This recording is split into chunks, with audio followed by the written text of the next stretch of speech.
Hello friends, welcome to my YouTube channel. मी यज्ञा दयानंद गुरव तुमचं माझ्या यज्ञा ई लर्निंग या चॅनलवर स्वागत करते. मुलांनो, आज आपण 22nd चॅप्टर जो होता आपला ग्रोथ अँड पर्सनॅलिटी डेव्हलपमेंट त्याचे क्वेश्चन्सच पाहणार आहोत. त्याआधी ज्यांनी चॅनल सबस्क्राईब नसेल केला त्यांनी प्लीज चॅनल सबस्क्राईब करा.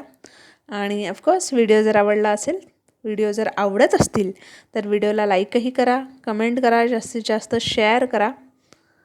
चला तर मग बघूया आपण ग्रोथ अँड पर्सनॅलिटी डेव्हलपमेंट म्हणजेच आपली वाढ आणि आपला व्यक्तिमत्व विकास याचे question answers. First, what's the solution? काय विचारलाय प्रश्न आपल्याला? Kabir wants to be a professor of zoology. What can he do today to prepare for that?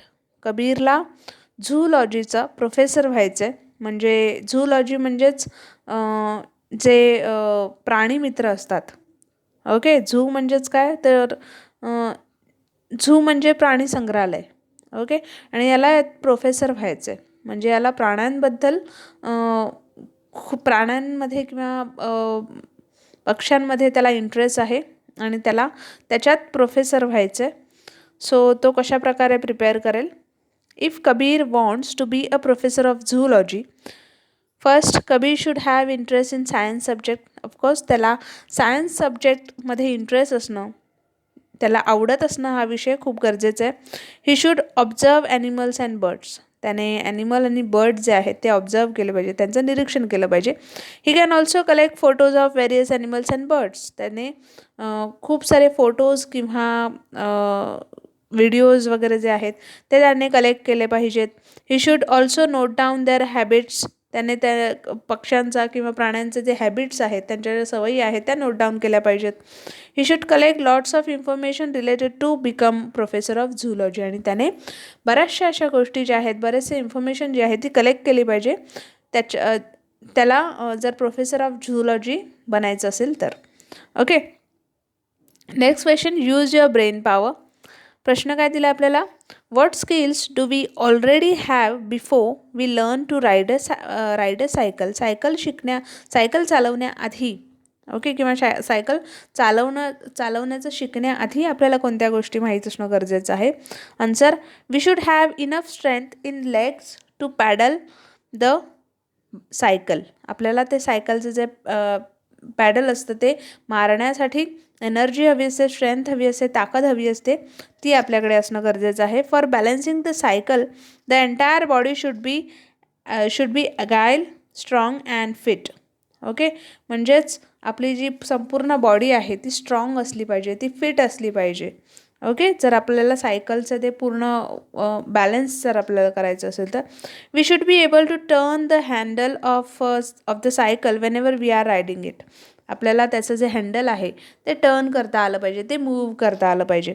We should have complete control over legs, hands, neck and eyes in an appropriate skill required to ride a cycle. आपल्याला आपल्या लेगवर, आपल्या पायांवर, आपल्या hands हातांवर आणि आपल्या neck, आपला गळा जो आहे, आपण मान इकडे तिकडे फिरवतो की नाही आपल्या मानेवर, आणि आईज आपल्या डोळ्यांवर प्रॉपर कंट्रोल असणं गरजेचं आहे जर आपण सायकल आपल्याला शिकायची असेल तर. ओके, सो या सगळ्या गोष्टी ज्या आहेत त्या आपल्याला रिक्वायर्ड आहेत. Then second question, Suman wishes to run a restaurant of her own in future. सुमनला तिचं रेस्टॉरंट उभं करायचं आहे, हॉटेल उभं करायचं आहे. आणि which of the skill she is learning today will be of use in her future occupations. आणि आज ती कोणकोणत्या गोष्टी तिला गरजेच्या आहेत. ओके, तिचं पुढचं जे ऑक्युपेशन आहे, जो व्यवसाय आहे तो जर तिला सुरू करायचा असेल तर. Answer, Suman will need many people to run a restaurant. Of course तिला बरीचशी माणसं जी आहेत ती लागणार आहेत तिचं हॉटेल उभारण्यासाठी, तिचं रेस्टॉरंट उभारण्यासाठी. She should have the ability to interact and work together with the staff. तिच्यात ती क्षमता असली पाहिजे की तिने सगळ्या स्टाफसोबत, सगळ्या तिचे जे कामगार आहेत त्यांच्यासोबत एकत्रितपणे काम करण्याची जी क्षमता आहे ती तिच्यात असली पाहिजे. She should have information about different recipes, market rate of different food stuff. तिला वेगवेगळ्या रेसिपीज ज्या आहेत त्या कुक करता आल्या पाहिजेत, राईट. आणि त्या पदार्थांचे वेगवेगळ्या मार्केटमध्ये रेट काय आहेत, मार्केटमध्ये त्यांची प्राईस काय आहे, हे तिला माहीत असणं गरजेचं आहे. She should acquire skills of buying groceries and other provisions, cooking different dishes of food etcetera. तिला ग्रोसरी म्हणजे तिला आपण किराणा कसा विकत घेतो किंवा किती धान्य लागेल, कोणत्या गोष्टी किती लागतील, कोणते पदार्थ किती त्यांचं माप असेल, हे सगळं तिला माहीत असणं गरजेचं आहे. प्लस तिला वेगवेगळ्या डिशेस कुक करता आल्या पाहिजेत, वेगवेगळ्या डिशेस तिला बनवता आल्या पाहिजेत. Okay, now next third question. Answer the following questions. What mean by heredity? Okay, म्हणजेच हेरेडिटीचा अर्थ काय आपण बघितला, अनुवांशिकता. म्हणजेच जे आपल्या वडिलांमध्ये आहे किंवा आपल्या आजीमध्ये आहे, तर ते गुण जेव्हा आपल्यामध्ये येतात तेव्हा ते अनुवांशिकता असं आपण म्हणतो. Okay, so answer, being born with certain features or traits in common with the members of our family is heredity. म्हणजेच काय तर जन्मतः जे फीचर्स, ज्या काही गोष्टी आपल्यामध्ये असतात, ओके, त्या आपल्या फॅमिलीमध्ये सुद्धा कोणाच्या तरी असतात. सो त्यालाच आपण हेरिडिटी असं म्हणतो, म्हणजेच अनुवांशिकता. दिस आर अवर इनहेरिटेड ट्रेट्स. म्हणजे हे पूर्वी जन्मतः हे सगळं चालू असतं. हे सगळं जन्मतः प्रत्येक व्यक्ती जी जन्माला येते नवीन, तिच्यामध्ये हे गुण जे आहेत ते दिसून आपल्याला येतात. Second question. What difference do we see between children in pre primary class and children in standard 5?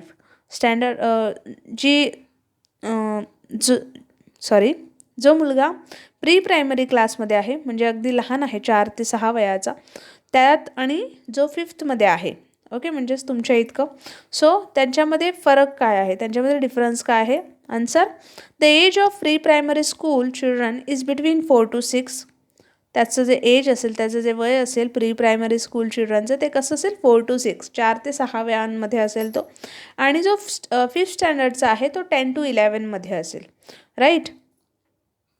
The height of children in standard 5 also increase. जो 5वीचा विद्यार्थी असेल त्याची उंचीसुद्धा उंचीतही वाढ झालेली असेल कम्पेअर टू प्री प्रायमरी. जो प्री प्रायमरीमध्ये आहे त्याची उंची कशी असेल? कमी असेल. Okay, the ability and skills of pre primary children are not so much develop as 5th standard children. त्याची जी ॲबिलिटी आहे, त्याची जी क्षमता आहे, ती सुद्धा कम्पेअर टू 5वीच्या विद्यार्थ्यापेक्षा कशी असेल? कमी असेल. ओके, जो प्री प्रायमरी स्कूलमध्ये आहे तो. Pre primary children are not physically strong as 5th standard children. ते फिजिकलीसुद्धा त्यांची शारीरिक क्षमता जी आहे किंवा त्यांची जी ताकद आहे ती सुद्धा तेवढी नसेल जेवढी 5वीच्या मुलात असेल. ओके, सो हे सगळे जे फीचर्स आहेत ते या दोन्ही मुलांमध्ये आपल्याला आढळून येतील. Then see what changes take place in us from birth till adulthood. आपल्यामध्ये जन्मतः जेव्हा आपण आपला बर्थ होतो, जेव्हा आपला जन्म होतो, तेव्हापासून ते अडल्टहूड म्हणजेच आपण प्रौढावस्थेत जेव्हा जातो तोपर्यंत आपल्यात कोणकोणते चेंजेस होतात, आपल्यात कोणकोणते बदल होतात.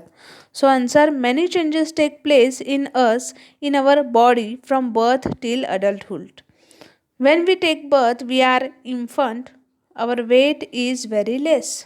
आपल्यात खूप सारे बदल जे आहेत ते घडत असतात. जेव्हा आपण जन्माला येतो तेव्हा आपलं वजनसुद्धा कसं असतं? खूप कमी असतं जेव्हा आपण बाळ असतो तेव्हा, राईट.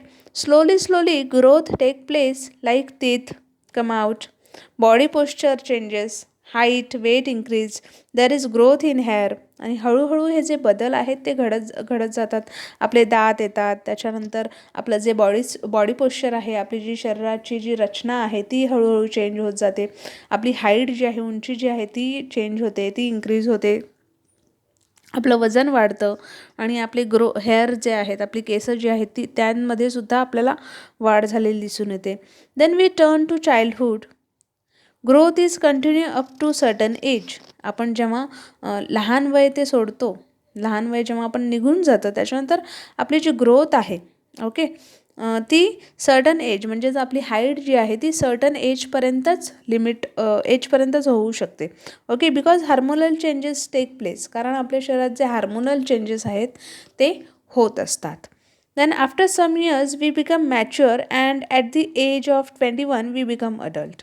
आणि काही वर्षानंतर आपण कसे होतो, मॅच्युअर होतो, म्हणजे आपल्याला सगळं काही कळू लागतं, आपल्याला सगळं काही समजू लागतं. आणि at the age of 21 we become adult.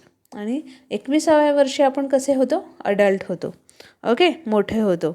Then next question, name any 3 skills you have acquired. कोणत्याही 3 स्किल सांगा ज्या तुमच्याकडे आहेत. आता याचं उत्तर प्रत्येकाने आपापल्या आवडीनुसार लिहायचं आहे.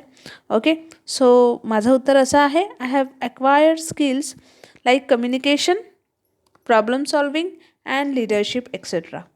ओके, सो आपल्यामध्ये कोणकोणत्या स्किल आहेत त्या तुम्ही तुमच्या आवडीनुसार याचं उत्तर तुम्ही लिहू शकता.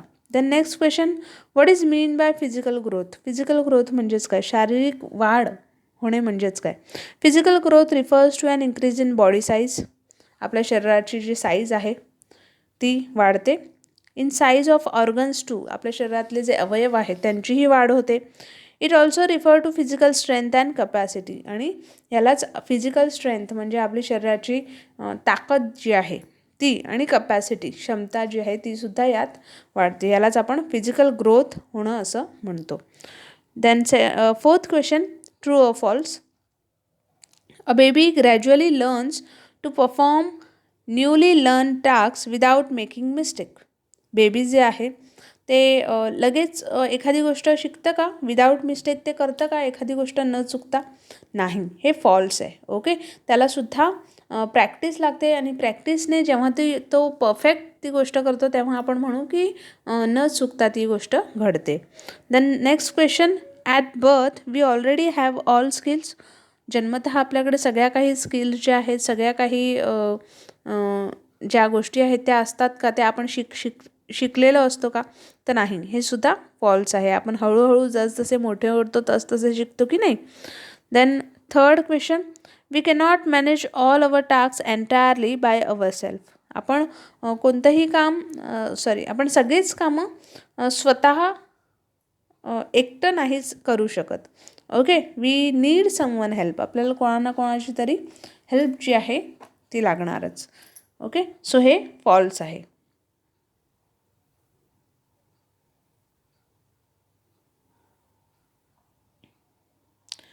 Our height increases from birth till we grow old. आपली जी हाईट आहे ती from birth till we growth old increase होत जाते. हे कसं आहे, फॉल्स आहे. ओके, आपण म्हातारे होतो तोपर्यंत आपली हाईट वाढते का, नाही. आपण अडल्ट असतो तोपर्यंत आपली हाईट जी आहे ती वाढते. सर्टन एजपर्यंत आपली हाईट जी आहे ती वाढते. ठराविक वयापर्यंतच हाईट वाढते. ओके, सो होप आपले जे क्वेश्चन्स आहेत ते तुम्हाला कळाले असतील, क्वेश्चन आन्सर. आणि ऑफकोर्स व्हिडिओ जर आवडला असेल तर व्हिडिओला लाईक करा. कमेंटमध्ये काही क्वेरीज असतील तुमच्या तर त्याही आम्हाला कळवा. आमचा व्हिडिओ तुम्हाला कसा वाटला हेही आम्हाला कमेंटद्वारे कळवा. आणि जास्तीत जास्त लोकांपर्यंत शेअर करा. आणि आमचा चॅनल सबस्क्राईब करा. बेल आयकॉनवरही क्लिक करायला विसरू नका. चला तर मग भेटूया आपण नेक्स्ट व्हिडिओमध्ये. तोपर्यंत take care and have a good day.